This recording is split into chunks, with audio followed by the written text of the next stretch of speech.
সবাইকে জানাই ঈদ মোবারক।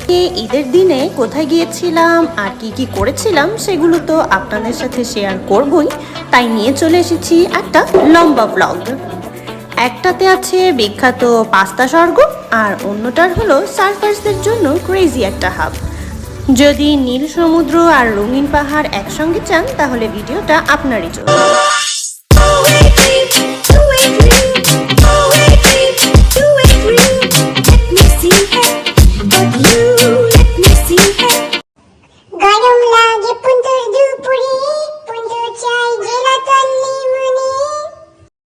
Hello YouTube বাসিন্দারা, সবাই কেমন আছেন? ঈদের দিন তো সবাই সকাল থেকে শুধু মাংস আর চাটনি খাওয়া দাওয়া করলেন, সাথে নিশ্চয়ই ফ্রিজ গোছানোর একটা বিশাল যুদ্ধ করেছেন। কিন্তু আমরা তো দেশেই নেই, তাই আমরা ভাবলাম ঈদের ছুটিতে ঘরে না বসে একটু সমুদ্রের হাওয়া খেয়ে আসি। এই গরমে জেনোভার সুন্দর এই সমুদ্রের চেয়ে আর ভালো রিফ্রেশমেন্ট বা কী হতে পারে বলুন তো? প্রতি বছরের তুলনায় এবার একটু তাড়াতাড়ি গরম চলে এসেছে, আর ঈদের দিনটা তো খুবই গরম ছিল। আমরা যাচ্ছিলাম জেনোভা থেকে ট্রেনে করে 20 থেকে 25 মিনিটের দূরত্বে সরি শহরে। এখানে পা রাখলে মন তো ভালো হয়ে যায় ঠিকই, সমুদ্রের পাড়ের এই রঙিন বাড়িঘরগুলো দেখলেও খুব ভালো লাগে। বাট আনফর্চুনেটলি সেখানে আমরা বেশিক্ষণ স্টে করতে পারিনি। একে তো প্রচুর গরম ছিল, দুয়ে হেঁটে যাওয়ার পথটা একটু অন্যরকম ছিল, সাথে যেহেতু আমাদের স্ট্রলার ছিল তাই সেই রাস্তাটা বেশি একটা কমফোর্টেবল না হওয়ায় আমরা চলে আসি ওখান থেকে অন্য একটা জায়গায়। ওদের স্টেশনটা এরকম ছিল, আর স্টেশন থেকে বের হলে ভিউটা কিছুটা এরকম ছিল।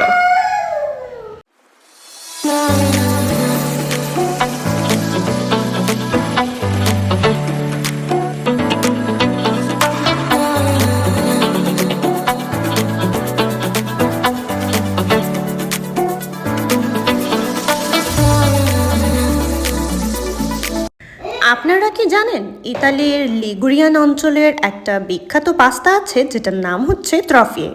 এই পাস্তা বানানোর জন্য কিন্তু সরি শহরের আলাদা একটা নামডাকও রয়েছে, আর সমুদ্রের একদম কোল ঘেঁষেই এখানে চমৎকার একটা ওয়াটার পোলো খেলার স্টেডিয়ামও আছে। সরির ঠিক একটা স্টপ আগেই বলিয়াস্কো।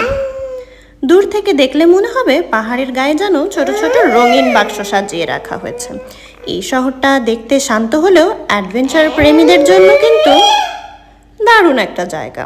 শীত হোক বা বসন্ত হোক, সার্ফাররা এখানেই ছুটে আসে সার্ফিং করতে। বলিয়াস্কোর সুন্দর অলিগলি দিয়ে হাঁটার সময় দেয়ালে এই স্মৃতিফলকটা আমার চোখে পড়ল। দ্বিতীয় বিশ্বযুদ্ধের সময় নাৎসি বাহিনীদের অত্যাচারের বিরুদ্ধে এখানকার সাধারণ মানুষ বুক চিতিয়ে লড়াই করেছিল, আর এর নিচে যার নাম লেখা রয়েছে সে হলো এনরিকো পিনকো। তিনি এই বলিয়াস্কোরই সন্তান ছিলেন, যাকে নাৎসিরা ধরে জার্মানির কুখ্যাত দাখাউ কনসেন্ট্রেশনে ক্যাম্পে বন্দি করে রেখেছিল, এবং সেখানেই তিনি শহীদ হন। ছোট্ট এই সুন্দর শহরের আনাচে কানাচে এমন কত ইতিহাস যে লুকিয়ে আছে তা হয়তো অনেকেরই অজানা।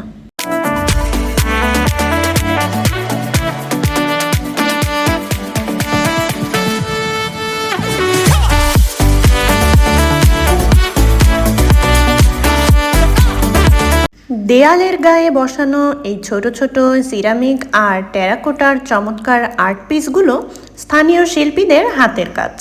কোনোটাতে আঁকা সমুদ্রের ছবি, কোনোটাতে সুন্দর নকশা, আবার কোনোটাতে ইতালিয়ান ভাষায় লেখা ছিল মনের গভীর কোনো কথা। যেমন একটা ছোট্ট প্লেটে লেখা দেখলাম স্পেরো আসোন্য, যার মানে হলো আমি আশা করি এবং স্বপ্ন দেখি। ইতালির মানুষের এই নান্দনিক শিল্পবোধ আসলেই দেখার মতো। এগুলো দেখতে দেখতে আমরা একটু পানি ভরে নিলাম আমাদের বটলগুলোতে। যেহেতু রোদটা অনেক বেশি ছিল আর আমরা অনেকজন ছিলাম, তাই পানি মাস্ট বি একটা আইটেম হয়ে গিয়েছিল। আপনারা কারা কারা সার্ফিং করতে পছন্দ করেন? শীত হোক বা বসন্তকাল হোক, যখন সমুদ্রে বড় বড় ঢেউ ওঠে তখন পুরো ইতালি থেকে সার্ফাররা কিন্তু এখানেই আসে সার্ফিং করার জন্য। আর এখানকার পাহাড়ের ওপর থেকে সমুদ্রের দিকে তাকিয়ে থাকলে মনে হবে যেন কোনো জীবন্ত একটা পেন্টিং দেখছি আমরা। এই সমুদ্রটা দেখতে যেমন সুন্দর লাগে, এটার কালারটাও কিন্তু সেই ছিল সেই দিন।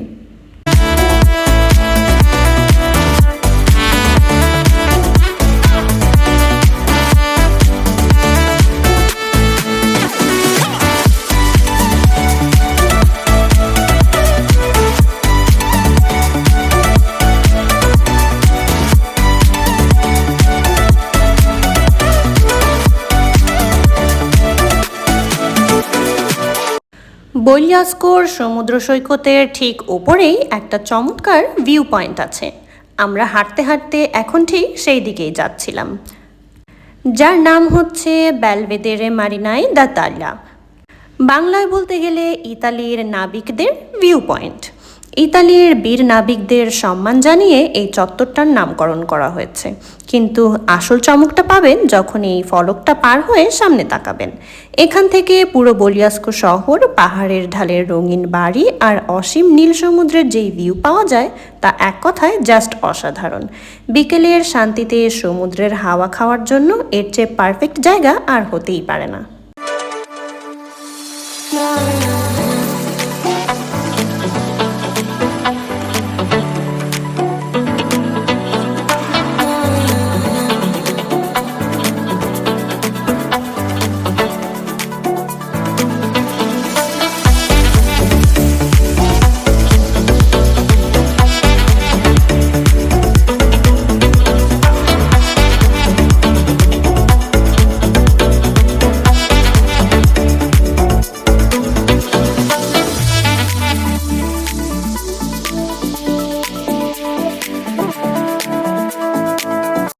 এই সুন্দর জায়গাটার সাথে কিন্তু আমাদের একটা দারুণ স্মৃতি জড়িয়ে আছে।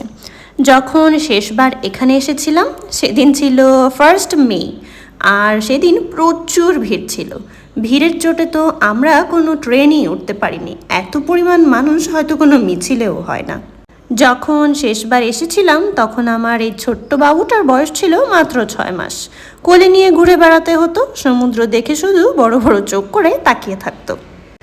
দেখতে দেখতে সে এখন 1.5 বছরের বড় একটা ছেলে হয়ে গেল।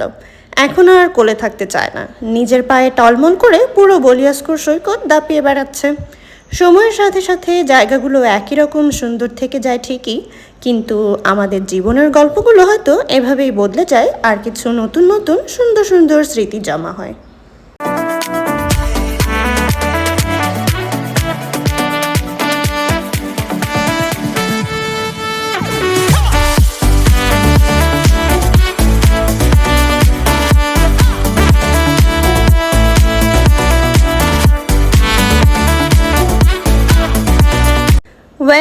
এই ছিল আমাদের ঈদ। দেশের মতো এখানে ছিল না ঈদের সকালে গরুর হাটের চিল্লাচিল্লি, বা ঈদের আগে যে 2-3 দিন অনেক চিল্লাচিল্লি থাকে গরু নিয়ে, সেগুলো কিছুই ছিল না ঘরে ঘরে গিয়ে মাংস বিলি করার কোনো ধুম।